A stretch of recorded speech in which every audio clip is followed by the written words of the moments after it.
નવી સિવિલ હોસ્પિટલમાં ઝાડાની તકલીફ સાથે લવાયેલા 3 મહિનાના બાળકીને બાળ તબીબોની કહેવાતી ભૂલમાં ખોટી દવા આપતા મોત નીપજ્યું હોવાના આક્ષેપ થઈ રહ્યા છે. પીડિત માતાએ ડોક્ટરો પર લગાવેલા ગંભીર આક્ષેપ બાદ લેખિતમાં અરજી કરતા સિવિલ સુપ્રિન્ટેન્ડન્ટ કમિટી બનાવી તપાસ કરાવવાનો વિશ્વાસ આપ્યો હતો. પીડિત પરિવારે જણાવ્યું કે સવારે 11 વાગે અમારી માસૂમ દીકરીને શ્વાસ લેવાનું બંધ કરી દીધા બાદ ડોક્ટરોએ વેન્ટિલેટર પર મૂકીને 14 કલાક બાદ મધરાતે મૃત જાહેર કરી હતી. એટલું જ નહીં પણ મૃતદેહ લઈ જવાની ઉતાવળ કરી પેપર પર સહી કરાવવા દબાણ કર્યું હતું. પૂજા પ્રકાશ નારાયણ મિશ્રાએ જણાવ્યું કે સિવિલ હોસ્પિટલના બાળકોના વોર્ડ PICUમાં 3 માસની બાળકીનું ડોક્ટરોની બેદરકારી અને ખોટી દવા આપવાની મોત થયું છે.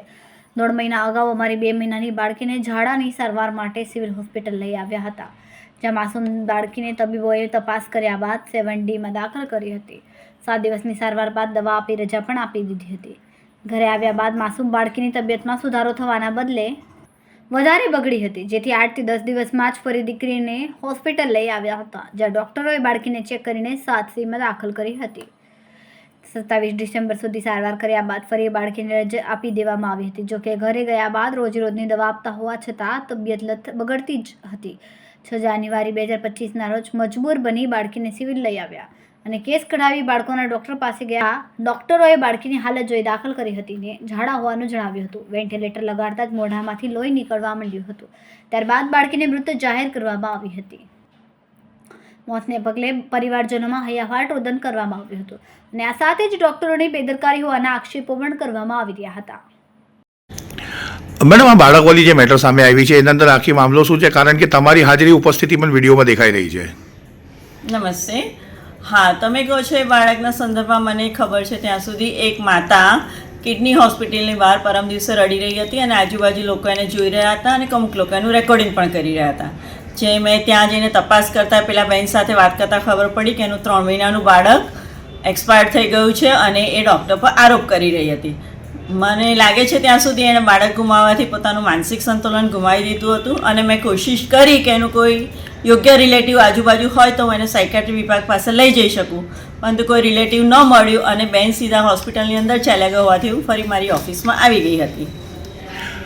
એક અરજી કરવામાં આવે છે માતા દ્વારા, તેને લઈને તમે એક તપાસ સમિતિ રચના કરી છે. તપાસ સમિતિમાં કોણ કોણ છે અને શું તપાસના આદેશ છે?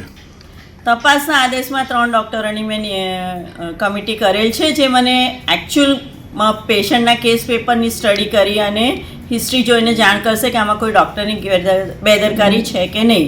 હું માનું છું ત્યાં સુધી મારા ડૉક્ટરો બેદરકાર નથી અને અત્યાર સુધીના મારા અનુભવ પ્રમાણે એ લોકો એમનું બેસ્ટ પરફોર્મન્સ આપે છે. એ છતાં કમિટીનો નિર્ણય આવશે ત્યારે હું તમને જાણ કરીશ. बेटा रक्षा करो, डॉक्टर काम के ले दिया है, हाँ देखो बनाया फोटो, डॉक्टर लोग जान के साथ में गद्दारी किए हैं और उनका तो हमको धमकी दिए हैं कि हमारे बच्चे ना अगर तू ज्यादा चिक करेगी तो तेरे बच्चे को इंजेक्शन लगा देंगे. और ये लोग ऐसे ऐसे किए हैं मेरे साथ में. जब से मेरे बच्चे को दवा दिए है तब से मेरी बच्ची गलती गई है. और कल को मेरे बच्ची को वो बॉडी आप लोग चेक कर लीजिए कि मेरे बच्ची को कल से ही मैं हॉस्पिटल में चिल्ला रही थी कि मेरी बच्ची खत्म हो गई है, ऑक्सीजन पर रख के मत रखो.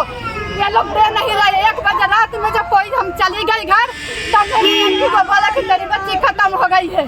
और तुरंत ये लोग वो कार्ड बना दिए और बर्फ में रखवा दिए. तुरंत जो डेड बॉडी होते तुरंत. કેમેરામેન સેનિલ વિરાણી સાથે વિશાલ છેઠા, માનવ પ્રભા ન્યૂઝ, સુરત.